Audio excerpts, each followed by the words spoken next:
है, इनका समर्थन करने के लिए हमारे बीच में पहुंचे हैं। यहाँ पहुंचने पर भी हम इनका बहुत बहुत धन्यवाद करते हैं। हम विधायक जी से एक दो बातें कहना चाहेंगे, क्योंकि विधानसभा के अंदर जो बात होती है वो विधायक जी रख सकते हैं। तो इसमें एक तो जो विधायक जी पहले से ही मांग उठा रहे हैं, जो काड़ा भूमि अधिग्रहण का जो कानून बना है उसको लेकर लगातार ये इस बात को मुद्दा उठा रहे हैं, हम उनका बहुत बहुत धन्यवाद करते हैं।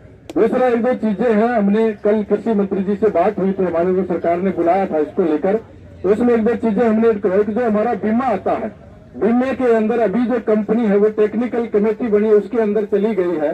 तो हम विधायक जी से अपील करते हैं कि वहाँ जो सरकार की तरफ से विधानसभा में बात रख के उसका जो टेक्निकल कमेटी का जो फैसला करने का समय निर्धारित कर दिया जाए कि इसका महीने 2 महीने के अंदर फैसला हो जाना चाहिए, ताकि किसान को लंबे समय तक जो इंतजार ना करना पड़े, 2-2, 3-3 साल तक फैसले नहीं होते हैं। तो ये उनसे उम्मीद करते हैं। दूसरा, जो ट्यूबवेलों के कनेक्शन है इनके ऊपर शर्त लगा दी है, जो गुजरात की 2-3 कंपनियां हैं वही मोटर जो खरीदनी पड़ती है।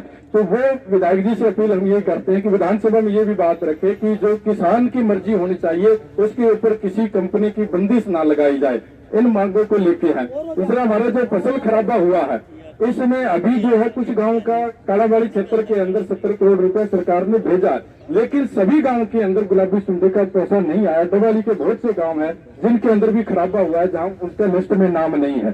तो ये और इलाहाबाद के इस हल्के के भी गांव है, काफी गांव जहां पे नरमिया जो खराबा हुआ है। तो ये बात भी जरूर रखेंगे कि जो मुआवजा मिल रहा है तो तमाम किसानों को मिलना चाहिए, उसमें भेदभाव ना किया जाए। इन बातों को विधायक जी जरूर वहाँ पे रखेंगे, हम इनसे उम्मीद करते हैं। और मैं अपील करूंगा विधायक जी से कि वो हमारे बीच में पहुंचे हैं और अपनी बातचीत को रखेंगे। विधायक जी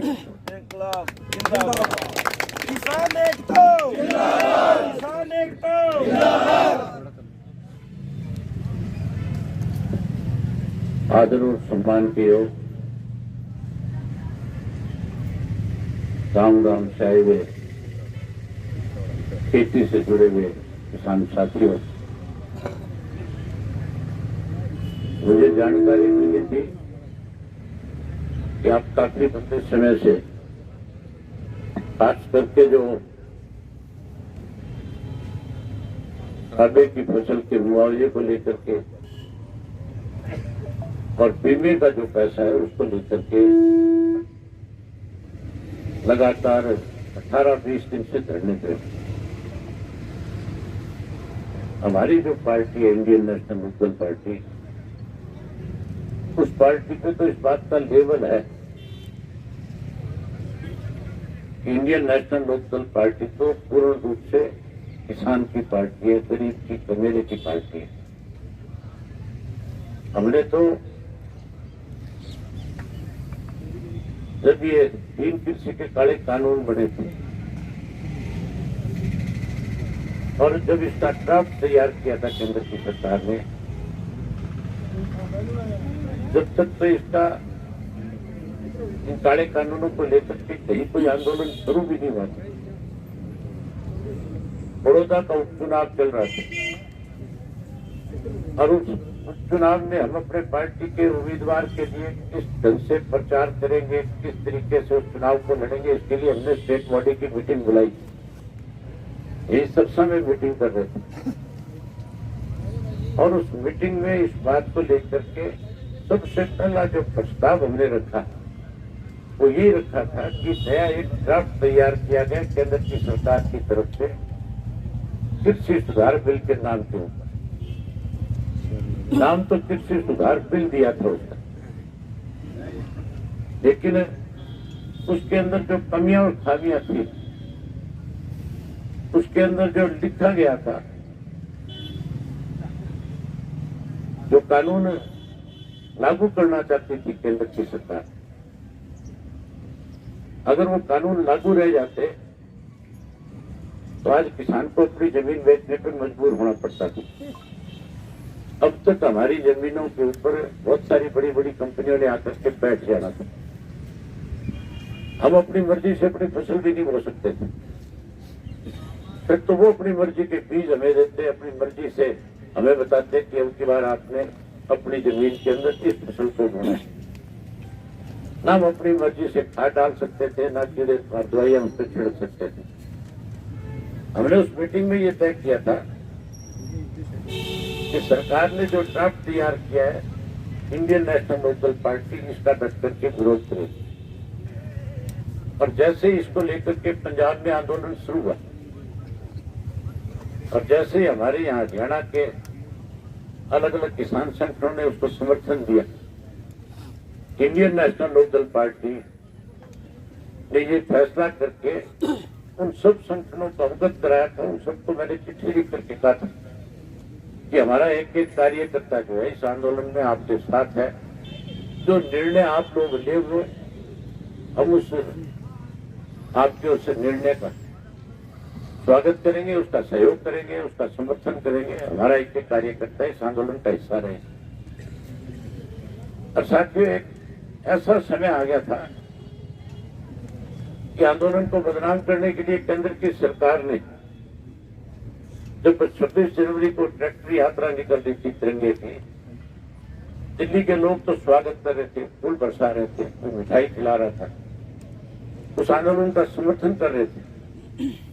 लेकिन केंद्र की जो सरकार थी वो उसको बदनाम करने के लिए षड्यंत्र रच रही थी। आखिर में उन्होंने शाम को 5-6 बजे इस सोशल मीडिया पे, गोदी मीडिया पे एक प्रचार शुरू कर दिया था। इस आंदोलन में आतंकवादी आ गए और जिन्होंने तिरंगे का अपमान किया है।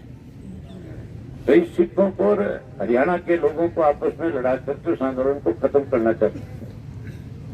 लोग डरे हुए थे और मैंने उससे पहले ये कह रखा था कि 26 तक या तो काले कानून वापिस हो जाएंगे, नहीं होंगे तो मैं 27 तारीख को इस्तीफा दे दूंगा। मुझे साथियों 27 तारीख को, 26 तारीख को बहुत सारे फोन आए थे, कहने लगे कि आंदोलन तो खत्म हो रहा है, आंदोलन में विवाद पड़ गया, झगड़े पड़ गए। मैंने कहा कुछ भी हो जाए, जब तक ये काले कानून वापिस नहीं होंगे मैं विधानसभा में कदम नहीं रखूंगा, मैं इससे इस्तीफा दूंगा।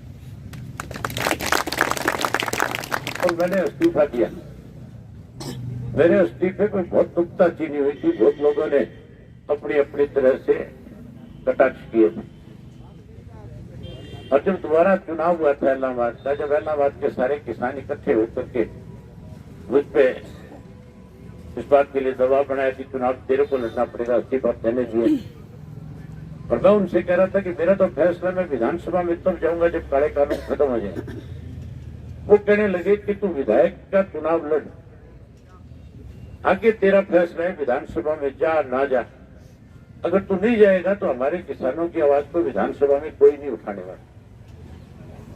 मैंने उनको कहा कि अगर आपकी ये भावना है तो मैं फिर चुनाव लड़ूंगा।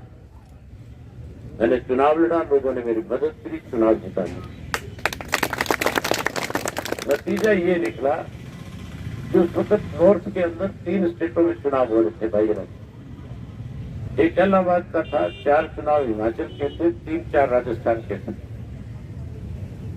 और भारतीय जनता पार्टी की केंद्र की सरकार जो है वो नॉर्थ इंडिया के मतदाताओं की वजह से बनी। चाहे वो उत्तर प्रदेश है, राजस्थान है, आपका हिमाचल है, पंजाब है, हरियाणा है, यहाँ के लोगों ने बीजेपी के MP ज्यादा जिताए और इनकी सरकार बन गई। जब उनको लगा कि इन तीनों स्टेटों में लोगों ने भाजपा के खिलाफ वोट डाला है और अब किसान इकट्ठा हो गया, तब उनको महसूस हुआ कि यूपी का चुनाव होगा, यूपी के चुनाव में भी किसान अगर संचित रह गया तो उत्तर प्रदेश से साफ हो जाओगे और दोबारा केंद्र में फिर तुम्हारी सरकार नहीं बनेगी, केंद्र से भी जाना पड़ेगा। इसलिए मजबूर होकर के इन तीनों काले कानून वापिस लेने पड़े। कानून वापिस लेकर के किसान के साथ वायदा कर दिया कि आपकी सारी मांगे मान लें। लेकिन क्योंकि भाजपा वाले जो है हमेशा बेईमानी करते हैं, अब भी बेईमानी कर रहे हैं। MSP की कमेटी नहीं बनाई और ना ही केस वापिस नहीं। अनेक लोगों पे मुकदमे हैं, रेलवे वालों ने तो नोटिस देने शुरू कर दिए। केवल और केवल अखबारों में स्टेटमेंट देते हैं कि मुकदमे वापिस देंगे। आप ये मान के चलो, आज तो आपको बीमे की लड़ाई लड़नी पड़ी, आज तो आपको फसल खराबे की लड़ाई लड़नी पड़ी। मुझे लगता है कि दोबारा से किसानों को फिर से इस केस वापसी के लिए भी और एमएसपी के लिए फिर लड़ाई लड़नी पड़ेगी, उसी सत्र पे लड़नी पड़ेगी जिस पे पहले 1 वर्ष तक आपने लगातार लड़ाई को लड़ने का काम किया। आपने जो अपने मांग पत्र दिया, जो बात आपने बताई, आप मेरी तरफ से निश्चित रखें। मैं तो विधानसभा में इस फसल वाले मामले पे जो क्लेम की बात है बीमे वाली, मैंने तो आज ही अपने पार्टी के ऑफिस को कहा है कि इसके लिए मेरी तरफ से क्वेश्चन लगाने की जरूरत नहीं, कॉलिंग अटेंशन दे दो। जब कॉलिंग अटेंशन दिया जाता है तो सरकार की मजबूरी है उसके ऊपर चर्चा करानी पड़ती है। और जैसे इस पर चर्चा होगी मैं 100% सरकार को मजबूर कर दूंगा आपकी इस बात को, इस लड़ाई को, आपकी इस आवाज को हरियाणा के विधानसभा में उठा के उनको मजबूर करने का काम करूंगा। फसल के खराबे की पहले भी मैंने पिछले विधानसभा के सत्र में भी बात करी थी और अब की बार फिर इस फसल के खराबे को लेकर के भी, क्योंकि इन दिनों में केवल हमारे यहाँ पे नहीं खराब होगा, सुंडी जो है नरमे के हमारे यहाँ पे है, जींद के इलाके में भी नुकसान हुआ था, भिवानी के इलाके में भी नुकसान हुआ था। और अब पिछले दिनों में ज्यादा बारिश की, ओलावृष्टि की वजह से आपके यमुनानगर में, अम्बाड़ा में, शाहबाद में, कुरुक्षेत्र में, उस इलाके में बहुत फसलों का नुकसान हुआ, बहुत फसलें खराब हुई है। आपके इस फसल के खराबे को लेकर के, क्लेम को लेकर के, दोनों को लेकर के सरकार के सामने आपका पक्ष बहुत जोर शोर से रखूंगा।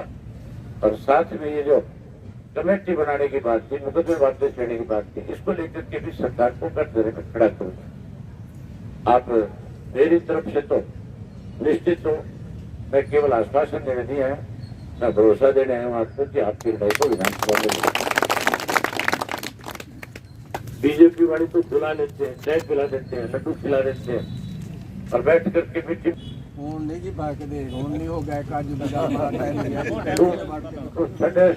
अजय भी वही टाइम है। मैं देखा है, मेरे तो एक गल छुपी नहीं है।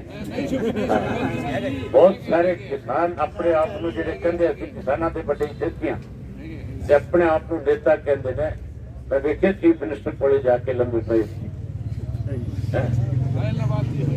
सारी मेरे खिलाफ ਜਿਹੜੇ ਆਪਣੇ ਆਪ ਨੂੰ ਕਹਿੰਦੇ ਸੀ ਅਸੀਂ ਕਿਸਾਨਾਂ ਦੇ ਬਹੁਤ ਵੱਡੇ ਦੇਸੀ ਹੈਗਾ, ਉਹ ਫਾਰਮ ਨਹੀਂ ਭਰੇ ਦੇਸੀ। ਇਹ ਲੜਾਈ ਤਾਂ ਤੁਸੀਂ ਆਪ ਮਜ਼ਬੂਤੀ ਨਾਲ ਲੜੋ। ਤੁਹਾਡੀ ਜਿਹੜੇ ਅਗਵਾਈ ਕਰਨ ਵਾਲੇ ਨੇ ਇਹ ਤਕੜੇ ਨੇ ਇਸ ਕੰਮ 'ਚ, ਇਹ ਤੁਹਾਡੇ ਵਾਸਤੇ ਸੱਚੀ ਲੜਾਈ ਲੜਨਾ ਹੈ।